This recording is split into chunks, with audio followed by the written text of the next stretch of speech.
O Ibovespa subiu bastante e deixou todo mundo com aquela pulga atrás da orelha. Será que a festa acabou ou ainda tem oportunidade na mesa? A nossa missão aqui é justamente fugir do óbvio e garimpar algumas empresas para entender onde o valor pode estar escondido, mesmo com a bolsa nesses patamares. É um ótimo ponto de partida, porque olhar só para o índice pode enganar, né? Vamos fazer uma análise mais cirúrgica, passando por empresas de perfis bem diferentes. Vamos falar de gigantes de commodities, de small caps com potencial de crescimento, daquelas empresas que sofrem com os ciclos da economia e, claro, das queridinhas dos dividendos. A ideia é entender o que está no preço, o que não está e como o cenário de juros, a taxa Selic, mexe com cada uma delas. Perfeito. Então vamos começar com duas gigantes da celulose, Klabin e Suzano. De cara, uma coisa que chama atenção é que a Suzano parece bem mais barata que a Klabin. Isso não é meio estranho, sendo que as duas atuam no mesmo setor? Parece estranho, mas tem uma lógica muito clara por trás disso. A diferença fica nítida quando a gente olha para uma métrica chamada EV/EBITDA. É um nome técnico, mas a ideia é simples. Pense nisso como o preço de um imóvel dividido pelo aluguel que ele gera por ano. Um número menor significa que você paga o investimento mais rápido com o caixa que a empresa gera. E no caso da Suzano, esse número é 3,6, enquanto o da Klabin é 5,9. Entendi. Então o mercado paga quase o dobro pela geração de caixa da Klabin do que paga pela da Suzano. Por que essa diferença tão grande? A resposta está na dependência da celulose. A Suzano é o que a gente chama de pure play, sabe? Mais de 70% da receita dela vem da exportação da commodity pura e simples.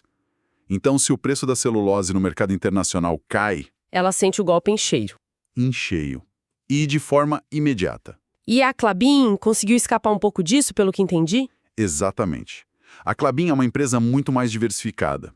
A celulose é só uma parte da história, representando cerca de 27% da receita. Eles investiram uma fortuna nos últimos anos nos projetos Puma 1 e 2, não para vender mais celulose, mas para transformar essa celulose internamente em produtos de maior valor, como papéis e embalagens, por exemplo. Então, em outras palavras, o investidor da Klabin está trocando um potencial de ganho explosivo por noites de sono mais tranquilas? Mesmo com a celulose embaixo, a empresa conseguiu se defender melhor por causa dessa estratégia? É a definição perfeita. A Klabin é mais resiliente. Ela sofre menos na baixa do ciclo. Por isso o mercado topa pagar esse prêmio pela segurança. Já a Suzano é o oposto. Ela apanha muito na baixa, mas quando o ciclo da celulose vira para alta, o potencial de valorização dela é gigantesco. Entendi. Muito maior que o da Klabin. A escolha entre uma e outra depende totalmente do perfil do investidor, né? E vale dizer que agora, no início de 2026, já vimos uma retomada importante no preço da celulose, o que é um gatilho para as duas. Essa ideia de resiliência e de aguentar os ciclos de baixa me lembra que o mais difícil para um investidor muitas vezes é a psicologia, não é? Ver uma ação subir muito e não vender, ou ver uma cair e ter a coragem de comprar mais. Sem dúvida. A mentalidade de sócio de longo prazo é o que separa os retornos medianos dos retornos extraordinários. Pense no caso da Itaúsa, um exemplo clássico. Alguém que montou uma posição com preço médio de R$ 7,00 por ação e hoje vê o papel valendo quase R$ 14,00, teve um retorno de 126% com os proventos. A tentação de realizar o lucro é enorme, né? Enorme. Mas o verdadeiro valor está em confiar que a gestão vai continuar alocando bem o capital e gerando lucros crescentes por décadas. É o poder dos juros compostos que a renda fixa jamais vai conseguir replicar nesse nível. Falando em ter coragem de comprar na baixa, acho que isso nos leva diretamente para o próximo caso da nossa lista, Ferbasa. A empresa parece estar no olho do furacão. O que está acontecendo por lá? A Ferbasa é o exemplo de livro de uma empresa cíclica em um momento terrível do ciclo. Para dar a dimensão do que aconteceu, a ação saiu de uns R$ 12,00 para mais de R$ 60,00 depois da pandemia. Uau! Malta é espetacular, mas agora o pêndulo virou com força total para o outro lado. E o que causou essa virada? Parece que foi uma tempestade perfeita. Foi exatamente isso. Vários problemas aconteceram ao mesmo tempo. Primeiro, os preços dos produtos dela, o ferro-cromo e o ferro-silício, desabaram no mercado global. Segundo, veio o que o mercado chama de dumping chinês. O que seria esse dumping na prática? Imagine que uma fábrica gigante na China inunda o mercado brasileiro com aço muito, muito barato. Isso força todos os concorrentes locais, que são os clientes da Ferbasa, a baixarem seus preços a ponto de quase não terem lucro. Certo, e com isso eles compram menos dela. Compram bem menos. Para piorar, os Estados Unidos criaram barreiras tarifárias que atingiram em cheio as exportações da empresa. A receita com exportação de ligas de cromo, por exemplo, caiu de 16 milhões para 6 milhões de reais. Some a isso um aumento geral nos custos de produção. O resultado foi um desastre para as margens. Imagino, os números devem ter despencado. E como? A margem EBITDA, que é uma medida da lucratividade da operação, encolheu para apenas 9,4%. Para ter uma ideia, o EBITDA trimestral, que já bateu 447 milhões de reais em 2022, hoje está na casa dos 50 milhões. É uma queda brutal. Ok, o cenário é péssimo. Mas se o valor está nos detalhes, onde ele está escondido na Ferbasa? Porque, sinceramente, a história assusta. É aqui que a análise precisa ir além do resultado do último trimestre. O ponto mais contraintuitivo é que o mercado está tão focado na queda do preço do ferro-cromo que está ignorando completamente o ativo mais valioso da Ferbasa. Que seria? Uma mina com 80 anos de cromo garantido. A empresa tem a exclusividade de exploração. É um ativo estratégico, praticamente um monopólio nas Américas. Essencialmente, ao comprar a ação hoje, você está pagando pela operação atual, que está sofrendo, e levando esse monopólio de matéria-prima de graça. Certo, mas se a mina é um ativo tão óbvio e valioso, por que o mercado inteiro está ignorando isso? O que os pessimistas estão vendo que a gente talvez não esteja? Ótima pergunta. O pessimista vai dizer que não há a menor previsibilidade de quando o ciclo vai virar. Pode levar 1, 2, 5 anos, e enquanto isso, o lucro da empresa fica pressionado. O que dá segurança para o investidor de longo prazo é a saúde financeira da empresa. A Ferbasa tem entre 600 e 700 milhões de reais em caixa líquido. Ela tem fôlego para atravessar essa fase ruim. E o preço da ação reflete isso? Sim, o valuation é muito convidativo. A ação negocia perto de R$ 7,00, com um valor patrimonial por ação de R$ 9,59, ou seja, um desconto de 25% sobre o valor contábil dos ativos, sem nem contar o valor estratégico da mina. Então, Ferbasa é um caso de paciência, de esperar um ciclo de commodity virar. Mas e se o investidor não quiser depender desse tipo de ciclo, e sim do ciclo da economia interna, da taxa de juros? É aí que empresas como o BR Partners entram na conversa, certo? Perfeitamente. Saímos de um ciclo de commodity e entramos num ciclo macroeconômico. O BR Partners é um banco de investimentos, e seu negócio é extremamente sensível à taxa Selic. Com a Selic atual nos 15%, o custo do dinheiro é muito alto. Isso desestimula as empresas a fazerem as operações que são o pão com manteiga do BR Partners: fusões, aquisições, emissões de ações e de dívidas. O ano de 2024 foi fantástico para eles, mas a expectativa para 2026, com juros altos e a instabilidade de um ano eleitoral, é de um ritmo mais lento. Mas espere um pouco. Você disse que o BR Partners é uma empresa de crescimento, mas nos materiais também diz que ela paga dividendos altos. Como isso é possível? Geralmente, essas empresas reinvestem todo o lucro para crescer. E essa é a grande beleza do modelo de negócio deles. É um caso raríssimo. Desde que abriu o capital, o BR Partners cresceu suas receitas a uma taxa composta de 20% ao ano. É um ritmo de startup. Ao mesmo tempo, o negócio não exige muito capital. É baseado em pessoas, em capital intelectual. Por isso, eles conseguem distribuir entre 60% e 80% do lucro em forma de dividendos. É o melhor dos dois mundos. Exatamente. Então, o gatilho para a ação é bem claro. Claríssimo. É uma aposta na virada de mercado. No momento em que o Banco Central sinalizar cortes mais agressivos na Selic, o mercado de capitais vai reabrir com força e as receitas deles podem explodir. Hoje, o banco vale cerca de 4 bilhões de reais na bolsa. Não é nenhum exagero pensar que, mantendo a qualidade da entrega, ele possa valer 10 ou 12 bilhões em alguns anos. É um potencial de valorização enorme. Entendi. BR Partners é uma aposta na retomada da economia. E para quem busca o exato oposto, algo mais previsível, que não dependa tanto do humor do mercado ou da Selic e que seja focada em dividendos consistentes, onde a Odontoprev se encaixa? A Odontoprev é o antídoto para essa volatilidade toda. É o que o mercado apelidou de reloginho, por ser uma operação extremamente previsível e consistente. E o interessante é que, mesmo sendo essa empresa de alta qualidade, ela está sendo negociada na mínima de seus múltiplos históricos, com um preço-lucro de 10,7 vezes. E o que faz dela tão resiliente e rentável? São algumas características. Primeiro, ela cresce receita e lucro de forma consistente, quase todo ano. Segundo, é uma excelente pagadora de dividendos, distribuindo proventos 4 ou 5 vezes por ano. O que é ótimo para o investidor. Sim, dá uma previsibilidade de fluxo de caixa. E terceiro, a rentabilidade é absurda. A margem líquida é de 24%. De cada R$ 100 que entram, 24 viram lucro. E o retorno sobre o patrimônio é de 44%. E, crucialmente, o negócio dela não é impactado pela Selic alta.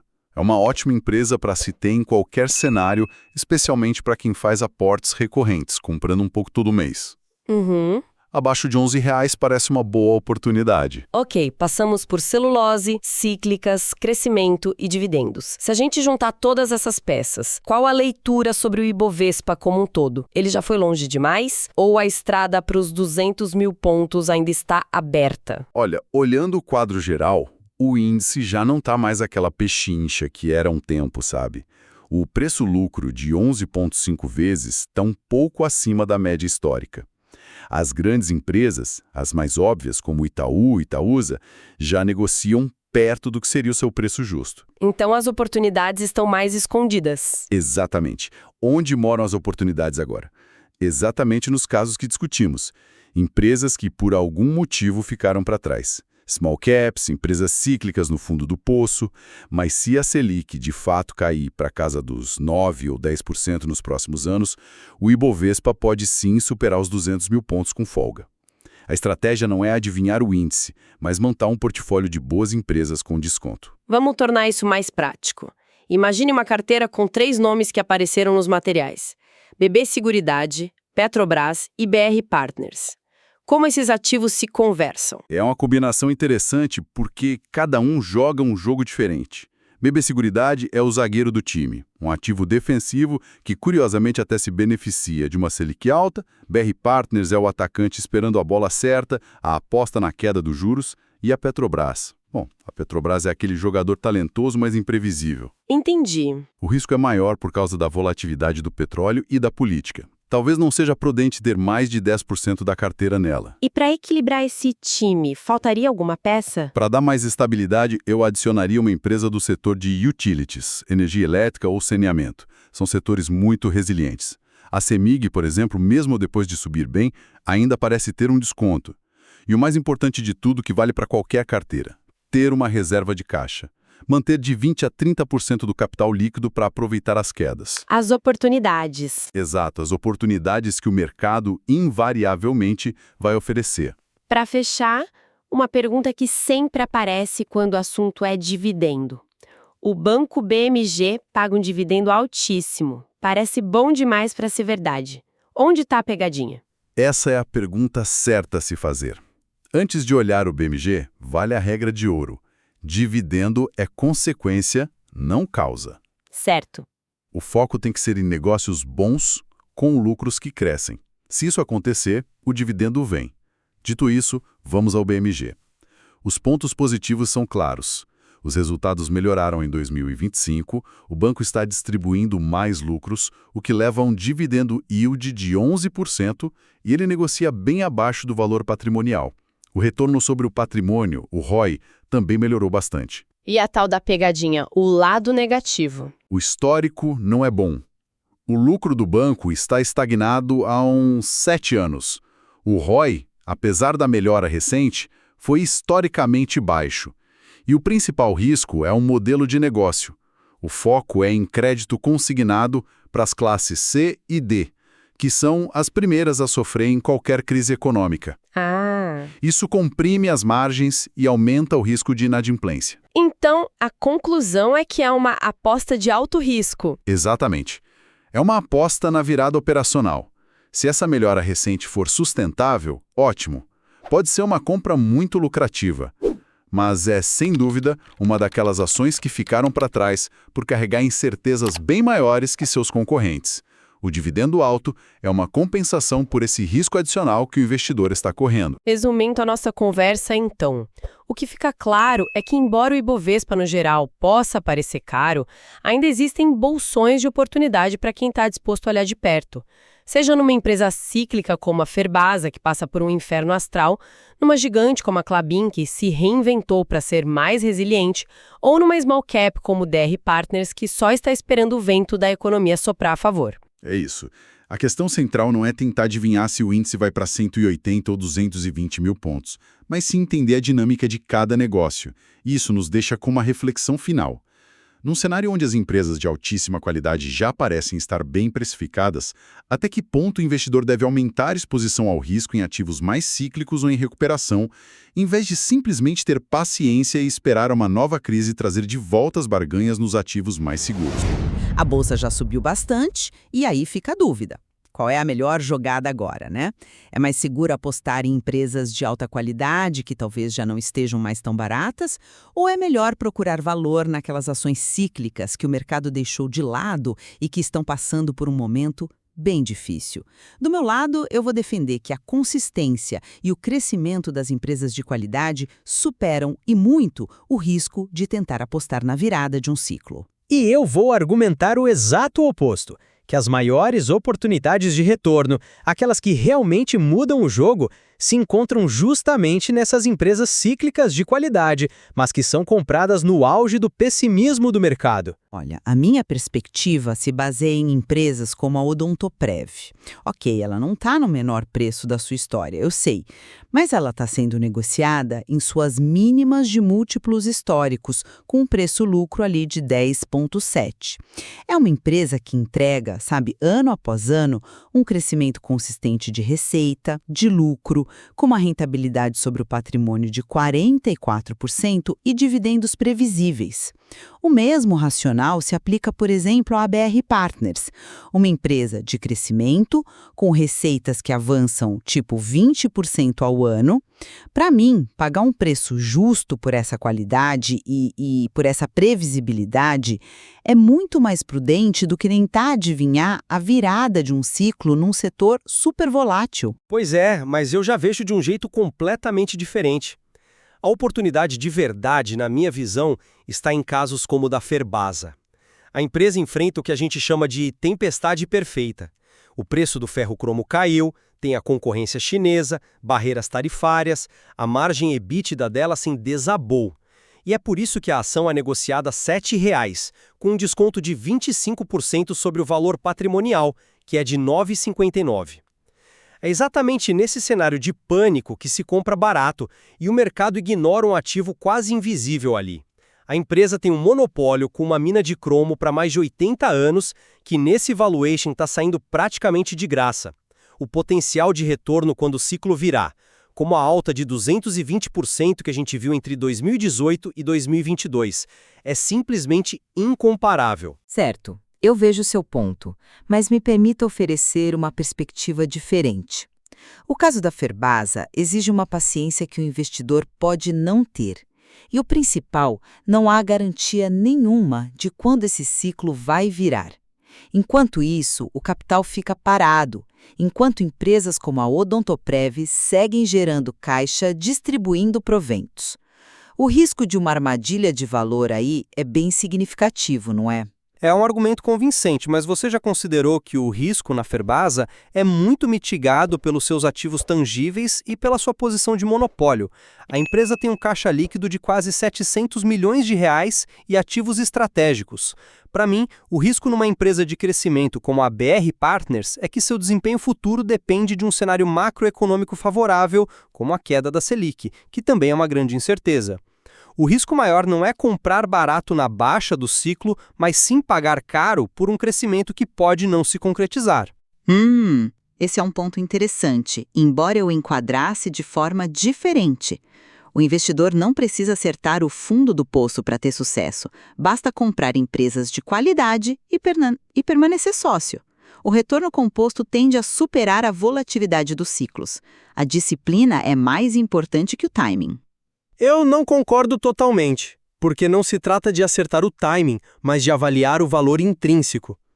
Comprar Ferbasa hoje é adquirir ativos por uma fração do que eles realmente valem. Empresas que já estão no preço justo, como a própria fonte menciona ser o caso da Itaúsa, têm um potencial de valorização bem mais limitado. A oportunidade assimétrica está naquilo que o mercado, por medo ou pessimismo, deixou para trás. Em suma, a minha posição é que a construção de patrimônio a longo prazo é mais eficaz com empresas de crescimento previsível e alta rentabilidade. A consistência, para mim, oferece um caminho mais sólido, minimizando a incerteza que é inerente aos ciclos de commodities. E eu concluo que as oportunidades com maior potencial de retorno surgem justamente do pessimismo. Investir em empresas cíclicas com ativos estratégicos quando estão extremamente descontadas, como a Ferbasa, exige tolerância à volatilidade, é verdade, mas é aí que reside o verdadeiro valor para quem tem um horizonte de longo prazo. Fica claro que ambas estratégias apresentam argumentos muito válidos. Esse estudo não constitui nenhum serviço de análise ou recomendação. Este é um mercado de renda variável, bolsa de valores, onde o risco é inerente, toda e qualquer decisão é de cada investidor. Um abraço e até a próxima.